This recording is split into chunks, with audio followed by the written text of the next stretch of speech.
या मुलाची खरी आई आहे असे दोघींनीही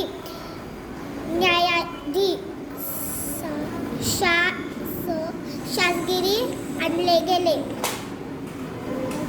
त्या दोन्ही बायकांचे म्हणणे न्यायाधीशाचे लक्षपूर्वक ऐकले.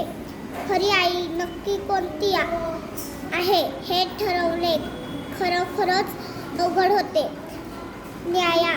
न्यायाधीशाने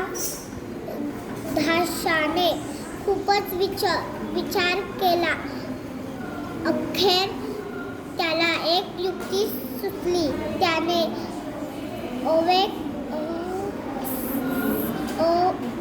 ओसावेला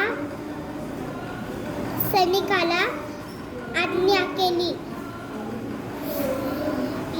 या मुलाचे 2 भाग करा आणि प्रत्येकीला